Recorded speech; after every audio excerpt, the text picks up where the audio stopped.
Bueno, buenos días. ¿Qué de gente hay hoy? Ah, no, mira, ya están llegando.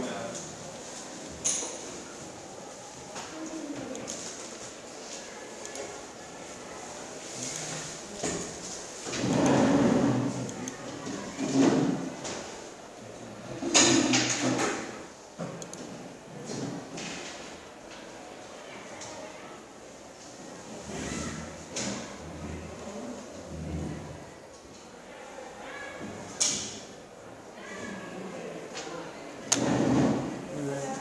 Hola, ¿puedes apagar ya que estás por ahí? Sí, todas. Muy bien, gracias. Bueno, pues hoy vamos a empezar el punto 3 del penúltimo tema. ¿Y cómo se llama esto? Las vanguardias históricas. Fauvismo, cubismo, expresionismo, dadaísmo, surrealismo. Hay quien le dice a estos estilos los ismos. ¿Por qué?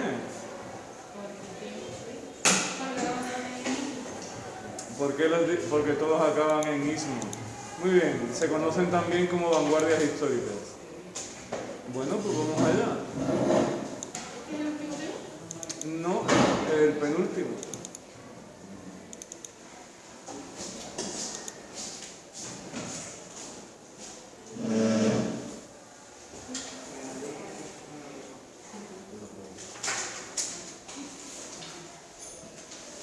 Bueno, vamos a empezar entonces con este de aquí. ¿Cómo se llama el movimiento? El fauvismo, o en francés sería AUO, así que fauvismo, ¿no? Pues se puede decir de dos formas, ¿no? En castellano sería fauvismo y en francés sería fauvismo. Bueno, primera idea, ¿se desarrolla durante un periodo muy largo de tiempo o no? 1903-1907. ¿Qué es lo que le va a pasar a los movimientos artísticos en el siglo XX? Cada vez son más breves, duran menos, ¿de acuerdo? Así que, como vemos, el fauvismo durará apenas 4 años. Aunque sí es verdad que tendrá influencia en el arte del siglo XX. Bueno, ¿de dónde viene el origen? ¿Quién quiere leer un poquito? Don Aarón está deseándolo. Su nombre procede de un crítico francés llamado Bauchet, que viendo en el Salón de Otoño de París de 1905 que entre varios cuadros fauvistas había una estatua de corte clásico, la denominó Donatello entre las fieras. Fauve, fiera en francés. Este crítico llamó fiera a los nuevos pintores por la utilización violeta del color, más violeta incluso que con los postimpresionistas. ¿Sigo? No, vamos a dejarlo ahí. ¿Qué significa fauvismo? Faux, exacto, significa fiera en francés, así que es un crítico que despectivamente, igual que a los impresionistas, el nombre era despectivo o negativo, a los fauvistas el nombre también es negativo. ¿Por qué le llamó así? Pues Bauchet lo llamó así porque había una estatua de estilo clásico rodeada de pintura de este estilo, y pues dijo que parecía un Donatello entre las fieras, y por eso lo llama Faux, y de ahí viene el nombre fauvismo. Muy bien, ¿por qué se caracterizan los fauvistas? Por una utilización violenta del color. ¿A qué se refiere eso? Pues que el color tiene mucha importancia en los cuadros. Por ejemplo, vamos a ver, este de aquí se llama Armonía en Rojo, de Matisse. Vamos a buscarlo.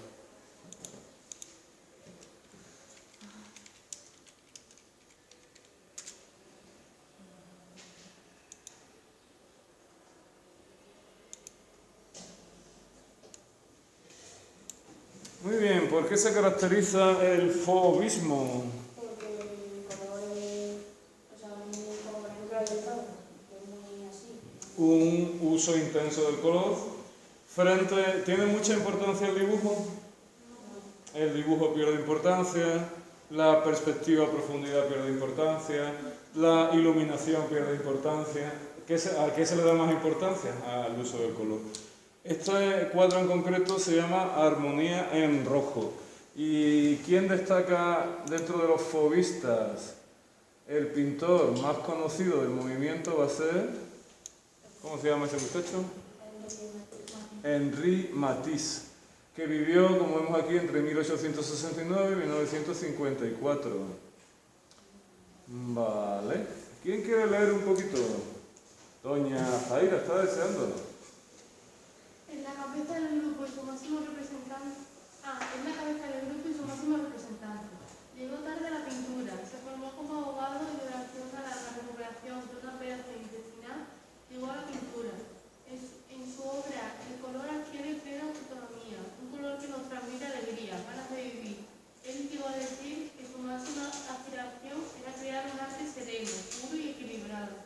Decía que el espectador podría utilizar uno de sus cuadros como lenitivo, como calmante cerebral, algo semejante a un buen sillón que le descanse de sus fatigas físicas. Sus primeros años conocieron la infancia de Guillermo. Conocieron la influencia de Moreau, un pintor simbolista de finales del siglo XIX.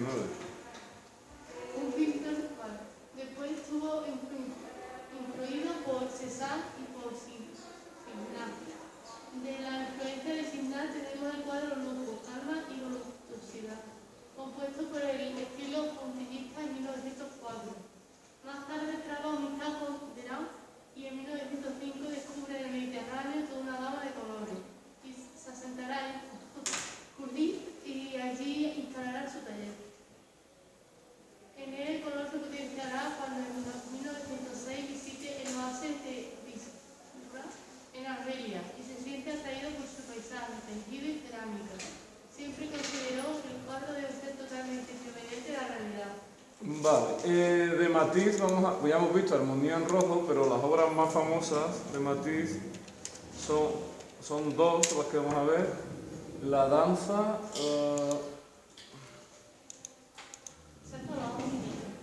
¿Perdón? Que hay un cuadro que de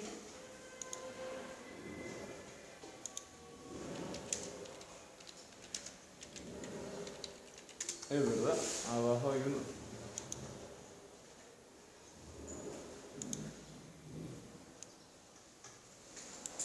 Muy bien. Venga, ¿quién nos cuenta algo? Dibujo, perspectiva, composición, color, luz. ¿Quién se anima?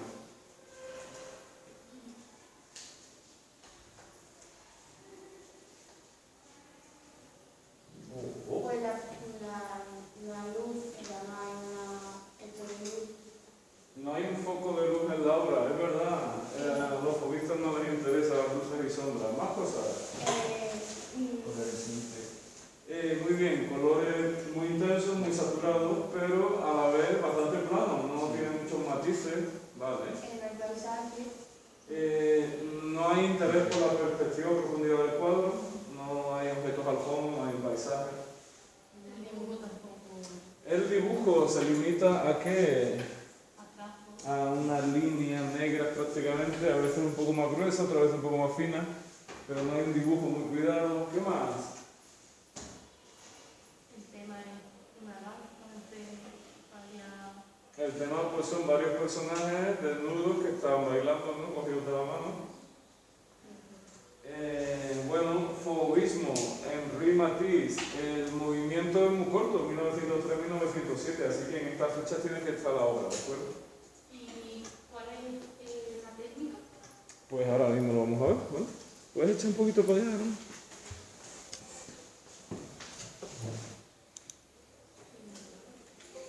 Óleo sobre lienzo, 1909, el autor Henri Matisse, fauvismo, 4 metros por 2,5, está en el Museo del Hermitage en San Petersburgo. Muy bien, dice aquí que la danza refleja la incipiente fascinación de Matisse por el arte primitivo. ¿Tiene cierta relación con el arte primitivo o no? Sí, ¿verdad? Pues sí, un poquillo sí. Los intensos colores cálidos contra el frío verde azulado del fondo, la rítmica sucesión de desnudos danzantes transmiten sentimientos de liberación, hedonismo. A este colorido se le ha dado interpretación simbólica. Los cuerpos se pintan en rojo, representan la vida, el azul es el cielo, el verde la naturaleza. Bueno, el azul es el cielo, pues como siempre, ¿no?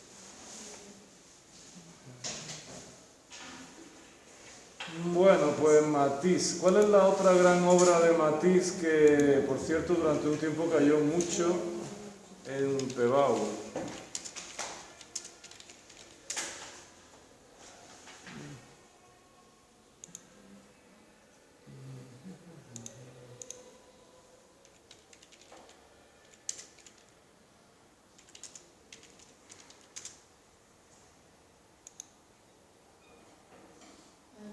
Pues esta ha caído mucho en Pebao durante una serie de años, yo no sé si volverá a caer, pero bueno. Se llama La Raya Verde o también Madame Matisse. Así que, ¿quién se supone que es? Pues la mujer de Henri Matisse. ¿Por qué vemos que es fobista? Los colores intensos. El dibujo prácticamente no tiene importancia, sino que son algunos trazos, ¿no? O prácticamente no existen. No hay profundidad o perspectiva. Hombre, las obras fobistas suelen destacar, ¿no? Son sencillas en la composición, dibujos simples, colores muy intensos. Se llama Retrato de la Raya Verde. Si os fijáis, aquí en la nariz tiene una raya verde, ¿no? ¿O no? Pues Retrato de la Raya Verde, también llamado Madame Matisse, es un óleo del pintor francés Henri Matisse. Matisse pintó este retrato en 1905, usando como modelo a su mujer, bueno, que se llamaba Amélie Noël Matisse, etc. Es una pintura de una gran audacia cromática, rompe la representación realista de la forma, la luz y la perspectiva, supeditado toda la potencia expresiva del color. Fue exhibido durante el Salón de Otoño, junto a obras de otros pintores como André Derain, Albert Marquet, Maurice de Blanc-Ming. ¿El Salón de Otoño dónde está? El Salón de Otoño, pues vamos a ver. El Salón de Otoño es una exposición de arte que se celebra anualmente en París desde 1903.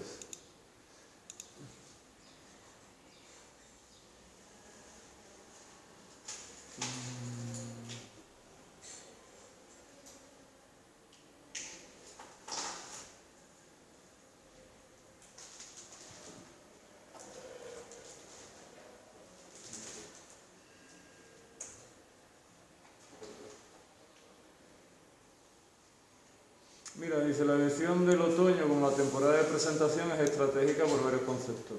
No solo les permite a los artistas presentar sus pequeñas pinturas realizadas al aire libre en el verano, sino que se les marca otros dos grandes salones, el nacional y el de los artistas franceses, que se celebraban en primavera. El Salón de Otoño destaca asimismo por divulgar todo tipo de género artístico, pintura, escultura, fotografía, grabado, diseño, artes aplicadas. Bueno, pues ya está, Salón de Otoño. Muy bien, fobismo. Una cosa rapidita. ¿Solamente hay Henri Matisse fue fobista? No, hay otros autores como André Derain, por ejemplo. Aquí estamos viendo esta obra. Pero pasamos a ¿qué? A otro ismo, que es el cubismo. Y la gran pregunta es, ¿qué es el cubismo? ¿Quién se anima? Es un estilo vanguardista. Es un estilo vanguardista, muy bien. Lo creó Pablo Picasso. Lo creó Pablo Picasso.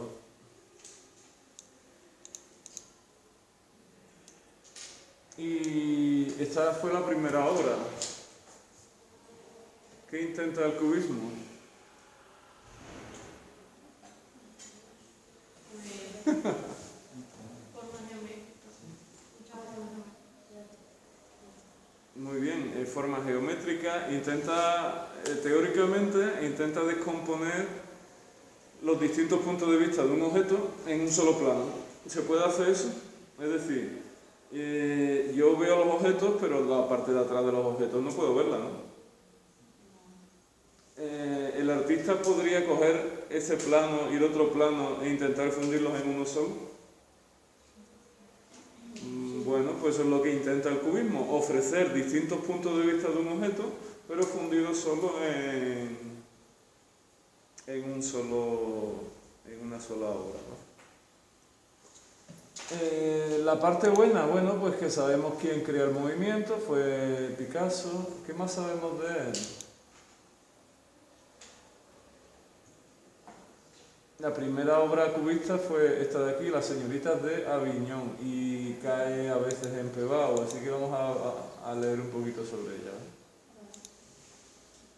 Venga, ¿quién se anima a leer un poco? Doña Cristina. La señorita de Aviñón, o más correctamente la señorita de la calle de Aviñón, es un cuadro del pintor español Pablo Picasso, pintado en 1907. Al óleo sobre lienzo y su medida son 243,9 y 283,7. Se conserva en el Museo de Arte Moderno de Nueva York. Muy bien. Este cuadro, que marcó el comienzo de su periodo africano o protocubismo, era referente claro para el arte cubismo, del cual el artista español es el máximo exponente y creador del movimiento artístico. Imprime un nuevo punto de partida donde Picasso elimina todos los orígenes de la tradición, rompiendo con el realismo, los cánones de profundidad espacial y el ideal existente ostentoso del cuerpo femenino, reducida toda la obra a un conjunto de planos angulares, sin forma ni perspectiva espacial, en el que las formas están marcadas por líneas clarituras. Dos de los rostros, los aspectos más cubistas de los cinco, que asemejan máscaras, se deben a la influencia del arte africano, cuyas manifestaciones culturales comenzaron a ser conocidas en Europa por aquella fecha, mientras los dos ejemplares son más afines a la escala de los frescos medievales y las primitivas culturas ibéricas. El rostro de la izquierda presenta un perfil que recuerda a la pintura de Egipto. Vale, ¿tiene influencia del arte africano? Uy, ¿dónde están estas muchachas? Oh, las hemos perdido.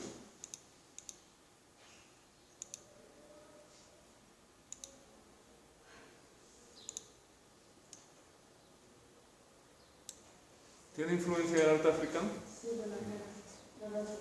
Si nos acordamos de cómo son las máscaras de arte africano,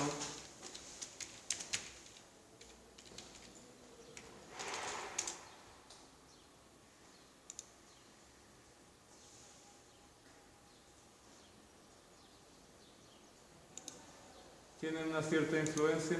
Vaya, vamos a quitar de aquí a este muchacho ya.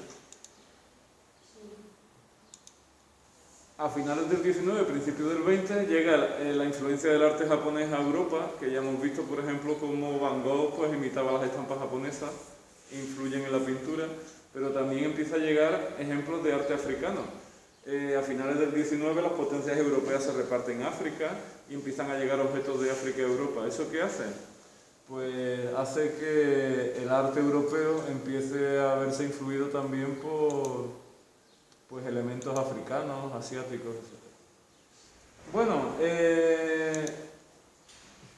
¿por qué se caracteriza el cubismo? Uno, no distinción entre la imagen y el fondo. ¿Sí o no? ¿Se distingue la imagen del fondo?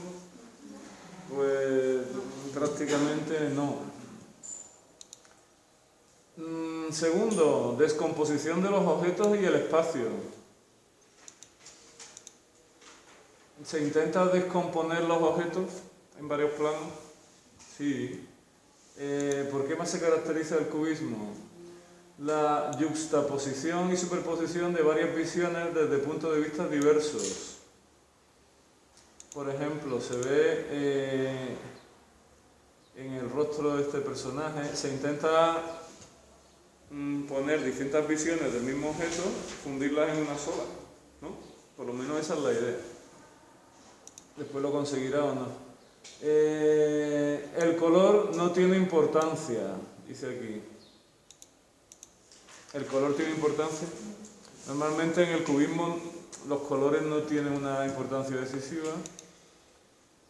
Y bueno, el cubismo va a dar pie a la introducción de objetos de la vida real en el cuadro. Va a iniciar el collage. ¿Qué es el collage? Pues cuando se cogen trozos de, por ejemplo, de periódico o de elementos que se empiezan a pegar en el cuadro, ¿de acuerdo?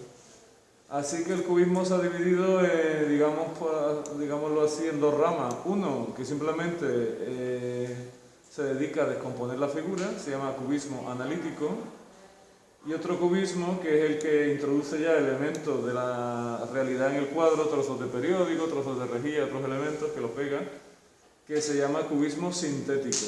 ¿La diferencia cuál es? Pues que el analítico simplemente es dibujo y en el sintético pues se introducen elementos de la vida real en el cuadro.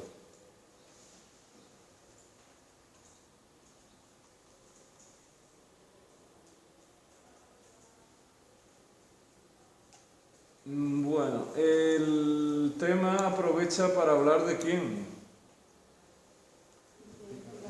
De Picasso. Sabéis que Picasso pues, es uno de los artistas españoles que más influencia han tenido en el siglo XX y el tema aprovecha para hablar un poco de él. A veces cae el Guernica u otra obra, así que podemos pararnos un poquito a hablar de Picasso.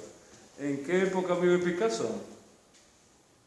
1880, 1973. Prácticamente, si nos fijamos, Picasso fallece un par de años antes que Franco, ¿no? Sí, Antes de que estaba pensando, porque tengo ese mañana, digo, 1975... Franco, ¿verdad? Claro, dentro de la historia de España, el 75 marca un punto de inflexión en la historia de España, porque muere Franco y comienza la democracia. Bueno, hay un periodo bisagra, es la transición a la democracia, que el otro día no sé quién me decía, estábamos hablando de cuánto dura, no está claro cuánto dura la transición. Hay quien habla del 75 al 82, cuando gana el PSOE con... ¿cómo se llamaba? El presidente del gobierno, Felipe González. Hay quien habla de la transición del 75 al 77, 78, la Constitución, depende.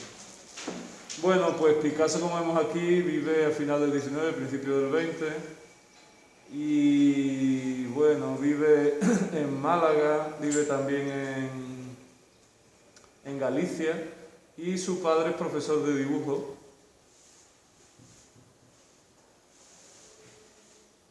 ¿Quién quiere leer un poquito sobre Picasso?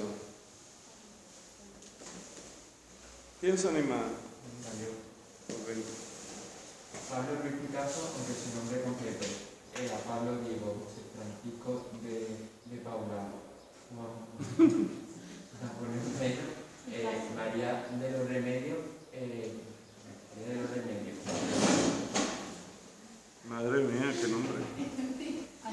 Crispiniano de la Santísima Trinidad. Ruiz Picasso nació en Málaga en 1881, hijo de un profesor de pintura, lo que marcó claramente su futuro, y allí en Málaga se mostraría ya como un niño prodigio. Las circunstancias laborales del padre hacen que se trasladen a La Coruña, donde dará clase en la Escuela de Bellas Artes durante una temporada. Posteriormente la familia se traslada a Barcelona y el joven Picasso ingresaría con 14 años en la Escuela de Bellas Artes de la Lorina de la Lonja en Barcelona. Como curiosidad, diremos que para el ingreso se exigía una edad mínima de 21 años y que el trabajo práctico que había que presentar para el acceso tenía que hacerlo en un plano de 15 días. Él lo realizó en una semana y con una calidad excepcional. Recordemos que los requisitos para ingresar se basaban en planteamientos totalmente clásicos. Allí estuvo el joven Pablo, hasta que uno de sus maestros no tuvieron nada que enseñarle. Su padre le preparó su futuro al estilo tradicional, solicitando para él una plaza en la Real Academia de San Fernando de Madrid. Llega a Madrid en 1897. Allí obtiene varias menciones honoríficas y se muestra como un pintor rápido pero minucioso, cuando la ocasión lo requiere. Bueno, vale, básicamente, ¿qué sacamos de aquí? ¿Que nació dónde? En Málaga. Nació en Málaga. Influye sobre él que su padre se dedicara a dar clases de pintura, ¿no? Con lo cual, desde joven está viendo al padre pintar y pinta con él. Por motivos laborales se trasladan a La Coruña y el padre da clases allí en la Escuela de Bellas Artes. Posteriormente se trasladan ¿a dónde? A Barcelona. Y Picasso entra en la Escuela de Bellas Artes con 14 años, cuando la edad mínima de entrada era 21, o sea que tenía dotes artísticas y desde muy joven tenía muy buena calidad en el dibujo. ¿Y qué más cosas hemos visto? Que su padre solicita para él plaza en la Real Academia de San Fernando de Madrid, llega a Madrid y finalmente regresa otra vez a Barcelona. ¿Vale? Bueno, al final se trasladará a París, que era un poco la capital artística de la época, finales del 19, principios del 20, y empieza a conocer a los post-impresionistas, De este no hemos hablado, de Toulouse-Lautrec, empieza a conocer a Matisse y bueno, a los artistas de principios del siglo XX. La obra de Picasso pues se ha dividido en distintas etapas. Hay una etapa que se conoce como la época azul.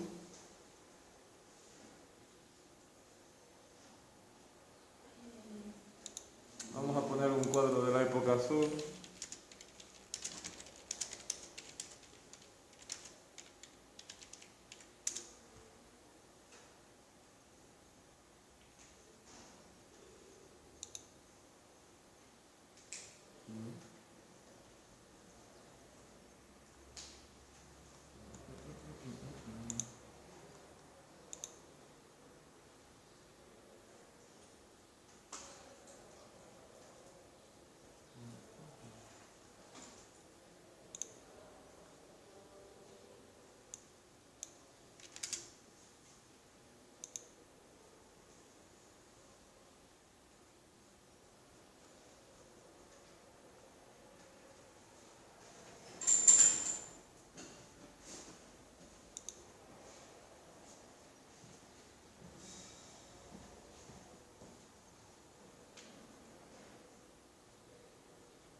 Bueno, mira, este es Picasso en 1908, principios del siglo XX.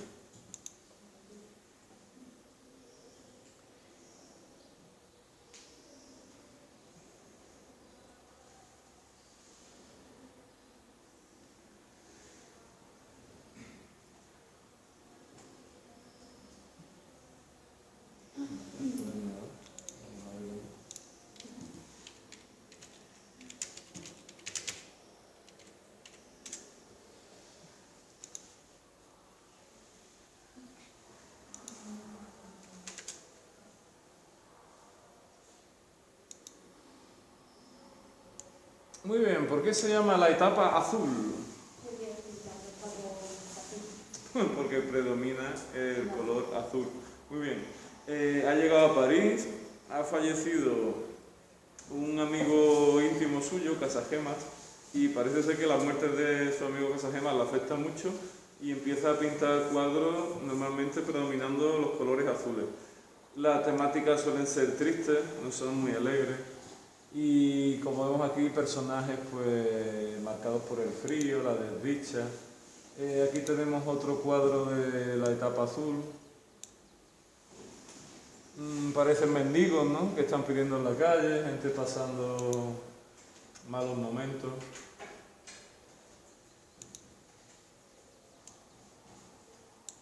Y aquí, por ejemplo, también, este pertenece también a la etapa azul. Aquí en este rostro se ha querido ver un retrato del amigo muerto de Casagemas. Bueno, etapa azul. Posteriormente, en la obra de Picasso se habla de la etapa rosa. ¿Y la etapa rosa por qué se caracteriza? Pues se caracteriza por escenas sobre todo de circo y bastante más alegre que la etapa anterior. Así que si por ejemplo ponemos en Picasso etapa rosa, ¿qué tipo de cuadros predominan en la etapa rosa? Pues tiene muchos cuadros dedicados al mundo del circo. Normalmente son cuadros con colores mucho más alegres que la etapa azul, más variados. Normalmente se muestran personajes acróbatas, malabaristas, payasos, clowns, personajes del mundo circense. Esto se conoce como etapa rosa. Oh, qué chiquitito.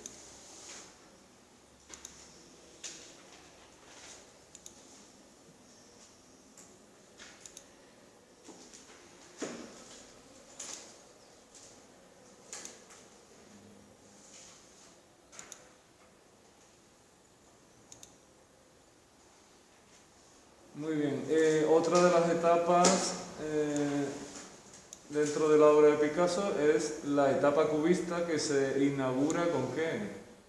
Ya hemos visto, con las señoritas de la calle Avignon. Avignon en realidad es una calle, el nombre de una calle. Lo que pasa es que el nombre ha degenerado en Avignon, pero en realidad es una calle no sé si de Barcelona, una localidad catalana que se llamaba Avignon la calle, ¿no? y que es el comienzo de la pintura cubista. Por ejemplo, aquí vemos los tres músicos.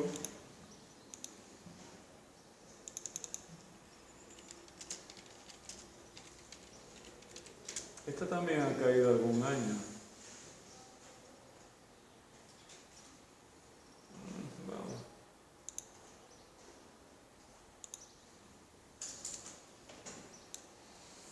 Muy bien, ¿se ve claro que es cubista o no se ve?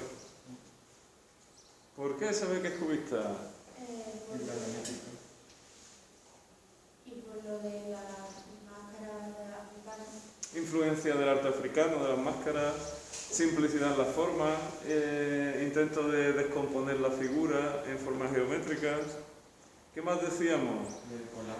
La técnica parecida con el técnico del collage, el fondo y las figuras que están delante se funden en uno solo. Bueno, los tres músicos.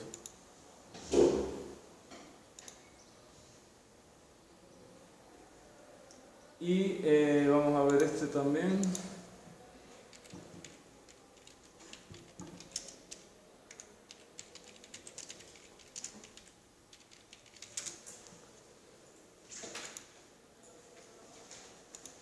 Vale, ¿qué ocurre aquí ya? Naturaleza muerta con rejilla. ¿Esto de aquí qué es lo que es? Es la base de una silla, la recorta y la introduce en el cuadro. ¿Y qué ocurre? Pues que está empezando a utilizar la técnica del collage en pintura, ¿no? Se cogen elementos del mundo real y se añaden en el cuadro. Esto se llama naturaleza muerta con rejilla. ¿Y de qué época es? Vamos a ver. Oh.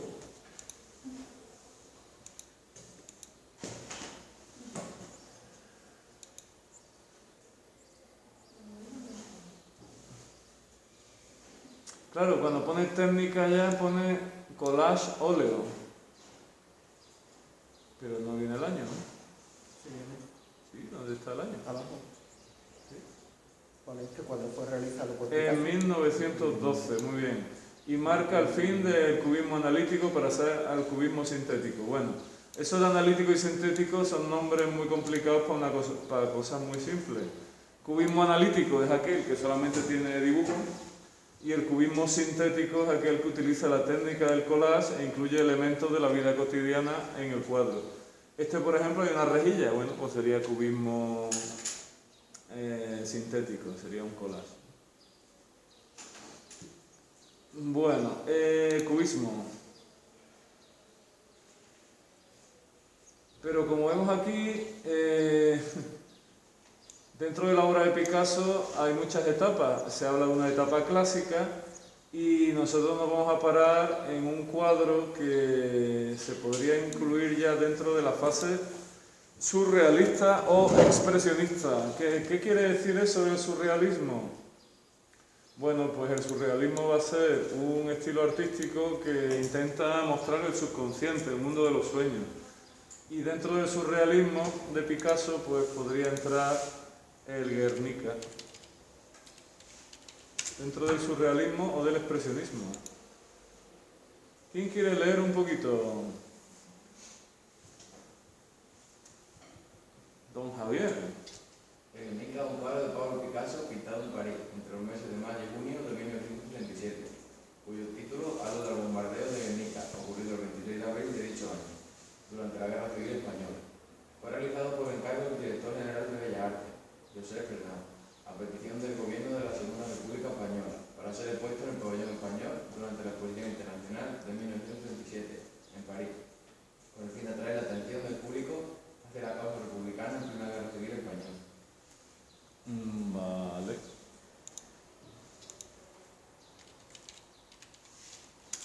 Bueno, ustedes lo han estudiado en Historia de España, ¿no? ¿O no? ¿Qué se supone que pasa en Guernica?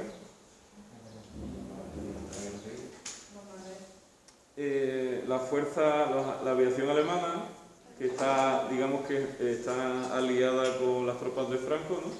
Bombardean una localidad que es Guernica, en el País Vasco. Y bueno, parece ser que no había objetivos militares, ¿no? Sino que el objetivo más bien era bombardear a la población civil. ¿Sí o no? Así que bueno, se producen muchos muertos, una gran tragedia, y de hecho Guernica salió en muchos periódicos del mundo como una matanza. ¿Qué es lo que hace la República?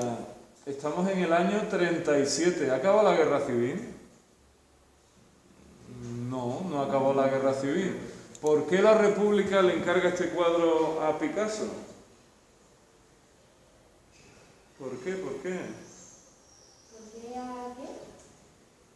¿Qué nombre la pone? Muy bien. ¿Cuándo pinta esto Picasso? En el 37. ¿Y es un encargo de quién? De la República, del gobierno de la República. ¿Para qué? Para la Exposición Internacional de 1937 en París. ¿Por qué la República le encarga este cuadro a Picasso? Para buscar que los países lo apoyen, ¿no? Claro, porque la Exposición Internacional de París, ahí van muchos países, van muchos periodistas, tiene repercusión internacional. ¿Y qué es lo que busca la República? Pues apoyo internacional a su causa frente al bando nacional, ¿no? ¿Qué se supone que muestra el Guernica?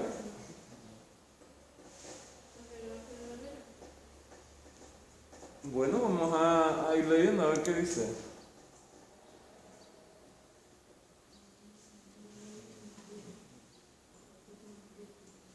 Bueno, el cuadro curiosamente ha estado muchos años fuera de España. ¿Quién quiere seguir leyéndolo? ¿Un poquito? En la década de 1940, puesto que en España se había instaurado la dictadura militar del general Franco, Picasso optó por dejar que el cuadro fuese custodiado por el Museo de Arte Moderno de Nueva York.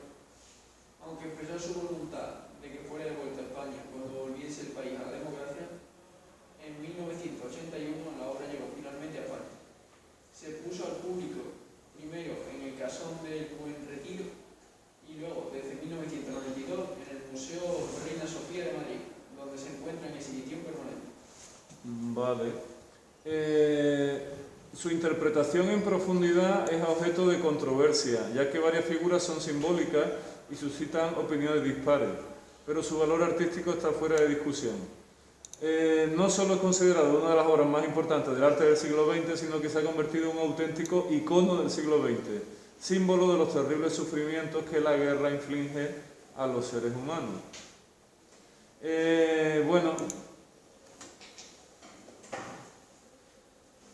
doña Ana, ¿de qué estilo se supone que es el Guernica?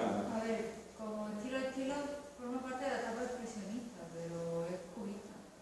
Yo diría que sí. Muy bien, es un cuadro de difícil clasificación. ¿Hay influencias cubistas? Obviamente. Por ejemplo, si nos fijamos en este toro, El hábito de... ¿hay influencias cubistas? Sí, porque es como si viéramos el rostro del toro desde distintos planos a la vez, ¿no? Con lo cual, cubismo hay influencia cubista. Pero por otro lado, viendo el cuadro, todavía son movimientos de los que no hemos hablado, pero hay influencias surrealistas también, del mundo de los sueños o del subconsciente. Por ejemplo, esta especie de lámpara que lo ilumina todo, hay influencias surrealistas, ¿no? Del mundo de los sueños. Y por otro lado, hay influencias expresionistas también. Es decir, que el Guernica, decir de qué estilo artístico es muy complicado. Tiene influencias cubistas, tiene influencias surrealistas y tiene influencias expresionistas. De hecho, como hemos leído, es que ni la interpretación del cuadro está totalmente clara. Por ejemplo, vamos a ver... vamos a ver qué interpretación más genérica se ha hecho de las figuras que aparecen. El toro. ¿Hay un toro? Sí. Aquí hay un toro, ¿no? Bueno, el toro puede simbolizar la península ibérica. ¿Por qué? Pues porque los griegos, Estrabón, decía que la península ibérica tenía la forma de una piel de toro extendida. Así que, en cierta forma, el toro y la península ibérica se relacionan desde el mundo antiguo, ¿no? Vamos a ver qué dice esto.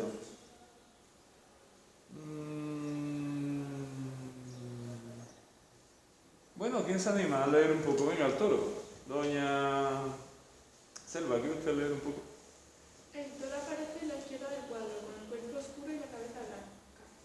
Este voltea y parece mostrarse impasible ante lo que ocurre a su alrededor. Al ser preguntado sobre el simbolismo del toro, Picasso indicó que simbolizaba brutalidad y oscuridad. Se ha indicado también que la figura del toro, como en otros cuadros anteriores de Picasso, como la Minotauromaquia de 1935, puede ser en cierto modo un autorretrato del propio artista. Bueno, ¿sabemos lo que simboliza el toro? Respuesta. ¿Sí o no? Pues no. No lo sabemos. Madre con hijo muerto. Bueno, ¿dónde hay una madre con un hijo muerto? Justo debajo del toro tenemos una mujer que parece que está gritando hacia el cielo con un hijo muerto entre los brazos. Bueno. Venga, Selva, otra vez. Madre con hijo muerto. Se sitúa bajo el toro, con la cara vuelta hacia el cielo, en un ademán o grito de dolor. Su lengua es afilada como un estilete y sus ojos tienen forma de lágrimas. Sostiene en sus brazos a su hijo, ya muerto. Los ojos del niño carecen de pupilas, ya que está muerto. El modelo iconográfico de esta figura es, según los críticos, la piedad. Bueno, es una piedad. A ver, una madre con un hijo. Aquí hay influencias cubistas, hay influencias surrealistas, hay influencias expresionistas. Bueno, seguimos. Paloma, ¿hay una paloma? ¿Dónde está la paloma? ¿Dónde está la paloma? Hay una paloma y no sabemos dónde está. Situada entre el toro y el caballo. Aquí está el toro, aquí está el caballo. ¿Esto de aquí es una paloma? Dios mío. Paloma, venga. No resulta visible a simple vista, pues excepto por una franja de color blanco es del mismo color que el fondo. Tiene un ala caída y la cabeza vuelta hacia arriba con el pico abierto. Generalmente se ha considerado un símbolo de la paz rota. Yo no veo la paloma, ¿está aquí? Algo sí, por ahí está. Guerrero muerto. ¿Hay un guerrero muerto? Una cabeza, un brazo, otro brazo aquí con una espada rota. Eso es un guerrero muerto. En realidad solo aparecen los restos de la cabeza, brazo completo, antebrazo derecho y antebrazo izquierdo. Un brazo tiene la mano extendida, el otro brazo sostiene una espada rota y una flor. Mire, una espada rota y una flor.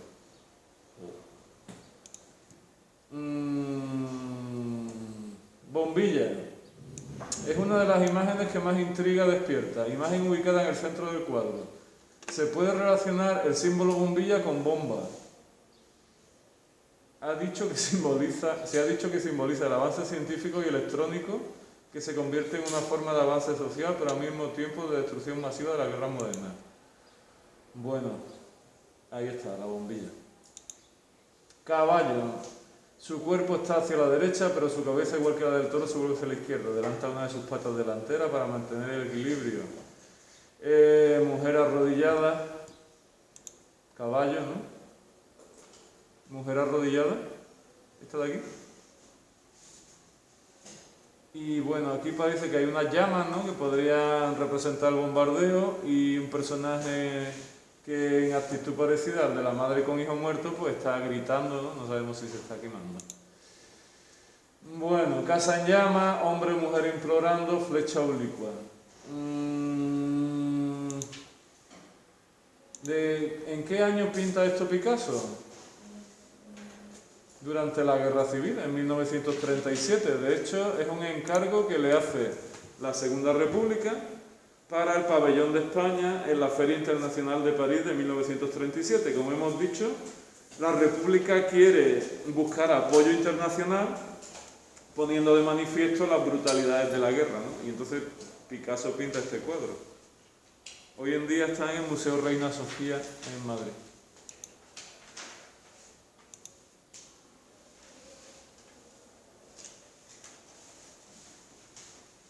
Bueno, vamos a ver esto porque esto da hasta miedo.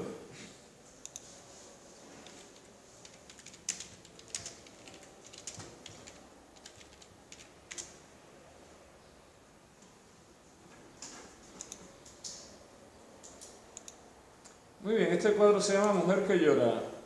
Influencias, estilo. Fauvismo. El fauvismo duró muy poco, pero sin embargo ha tenido mucha influencia en el siglo XX, ¿sí o no? Sí. Colores saturados, muy brillantes y simples, planos. Venga, más cosas, más influencias.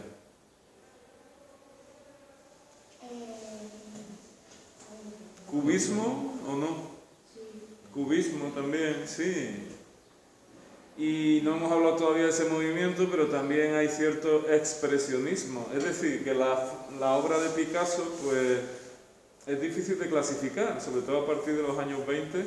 Hay influencias cubistas, hay influencias surrealistas, influencias expresionistas, influencias fauvistas. O este, por ejemplo, de aquí, Cráneo de buey, de Picasso.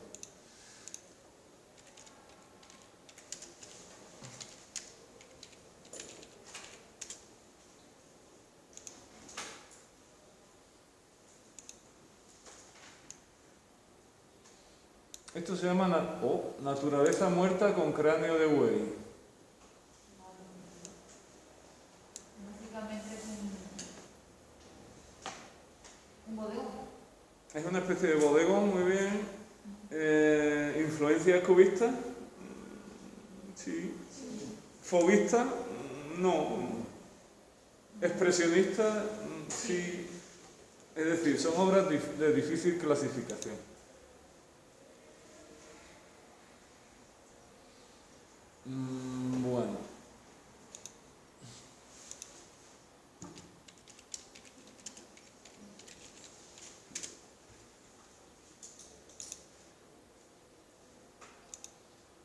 ¿Y este cuadro qué?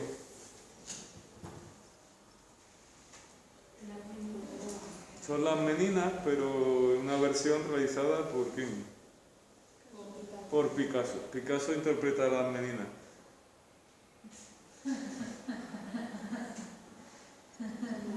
¿Influencias fauvistas? No, prácticamente no hay color, pero influencias cubistas, sí, y surrealismo también.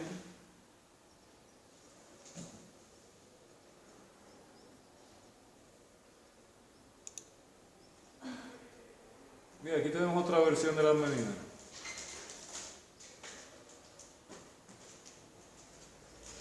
Bueno, ¿únicamente Picasso hace cubismo? Pues no, hay otros artistas como Braque o Juan Gris, que también era catalán, que también hizo bastantes obras cubistas, ¿de acuerdo?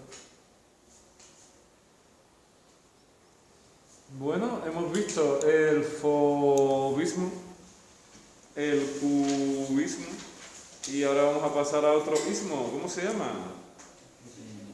Expresionismo. Muy bien. ¿Quién quiere leer un poquito? Bueno, tampoco hay que leer tanto.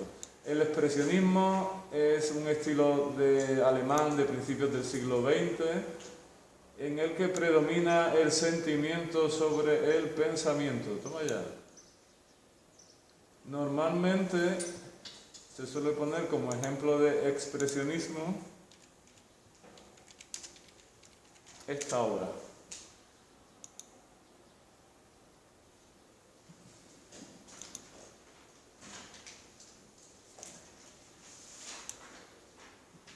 Está un poco oscura, ¿no? Está un poco más claro.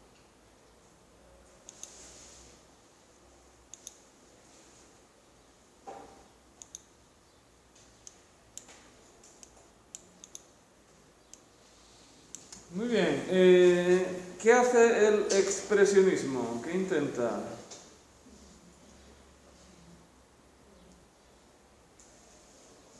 Deforma la realidad hasta para intentar expresar un sentimiento.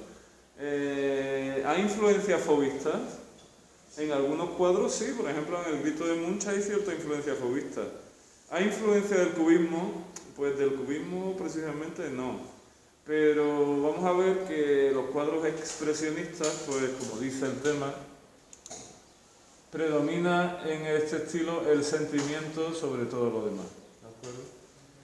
En Alemania va a haber dos grandes movimientos expresionistas. Uno de ellos se llama Die Brick, se escribe Die, espacio, Brücke, B-R-U con diéresis, C-K-E. Ese movimiento, el Die Brick, se llama el puente. ¿Quiénes forman parte del puente? Pues, como viene aquí, Munch, el autor que acabamos de ver, pues forma parte del puente.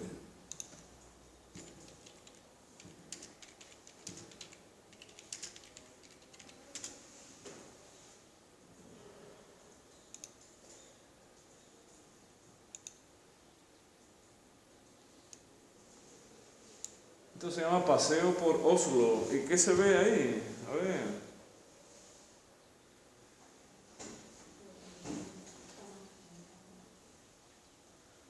¿Qué parecen los personajes que van paseando? Son burgueses, pero uno mira los rostros y qué pinta tienen. Muertos vivientes. Parecen muertos vivientes, parecen cadáveres, ¿no? Esto se llama Paseo Vespertino por Oslo y es de Munch, Edvard Munch, M-U-N-C-H.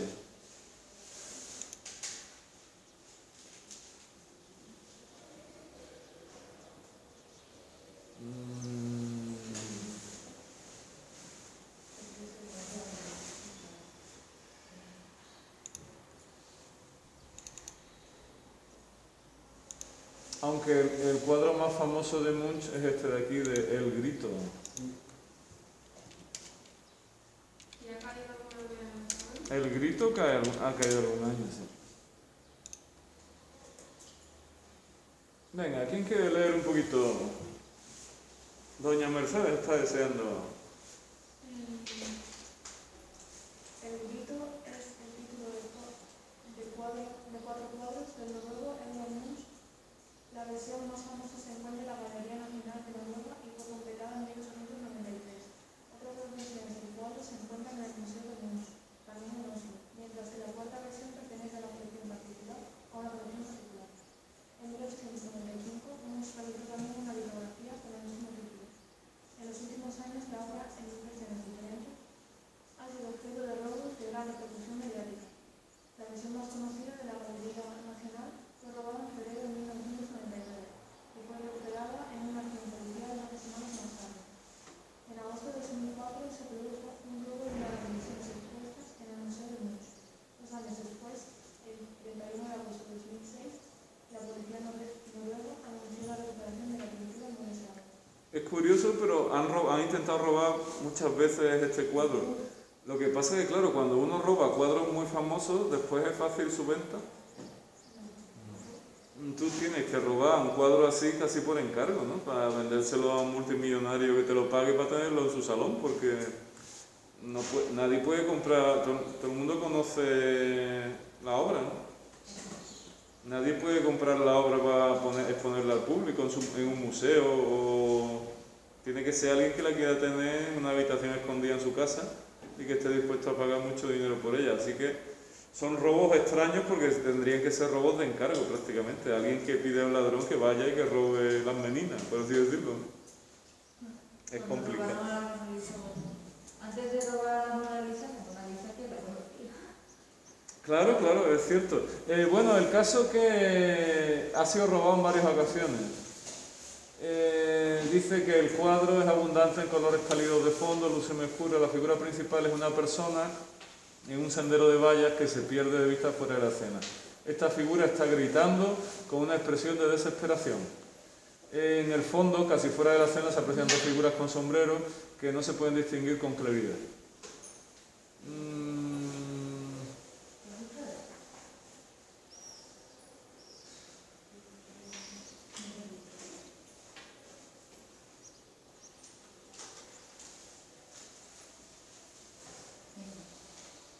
Dice que el cuadro fue expuesto por primera vez en 1893, formando parte de un conjunto de 6 piezas tituladas Amor. La idea de Munch era la de representar las distintas fases de un idilio, desde el enamoramiento inicial a una ruptura dramática. El grito representaba la última etapa, envuelta en angustia. O sea que el grito era la angustia de alguien que había roto con su pareja, ¿no? Algo así.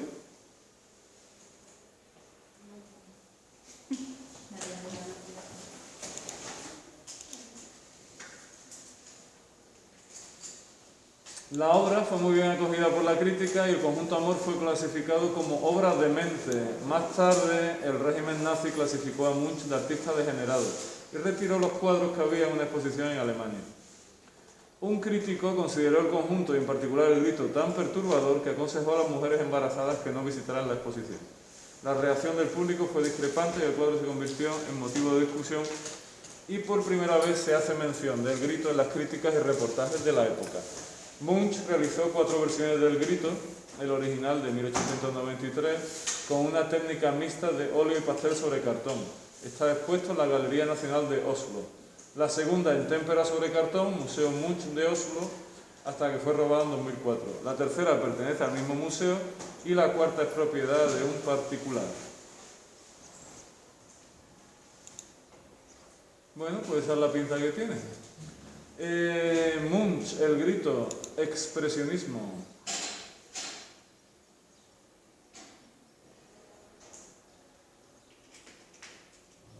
El otro movimiento del expresionismo alemán se llama Der Blaue Reiter, es el jinete azul, y es un movimiento que se formó en Múnich a partir de 1911 y fue fundado por 2 señores, uno se llamaba Kandinsky y otro se llamaba Franz Mack. Dice que tuvo más importancia que el movimiento anterior debido a que dio cabida a más autores y casi todo el arte europeo de principios del siglo tenía relación con ellos. Der Blaue Reiter, el caballo azul, es el título de una obra de Kandinsky pintada en 1903. También es el nombre de un almanaque en el que se exponían las ideas de este grupo pictórico y donde aparecían ilustraciones de muchos pintores. Y el nombre parece un tanto arbitrario, a todos les gustaban los caballos azules. Al almanaque se unió en 1912 la publicación de Kandinsky de Lo espiritual en el arte, en el que nos aclara el sentido de la pintura y el papel del pintor como protagonista de la revolución espiritual. Así que, ¿quién es uno de los personajes más importantes del movimiento expresionista alemán? Vasily Kandinsky. Como vemos, vivió entre 1876 y 1944. No llegó a ver el final de la Segunda Guerra Mundial. ¿Y por qué Kandinsky es una figura importante del arte?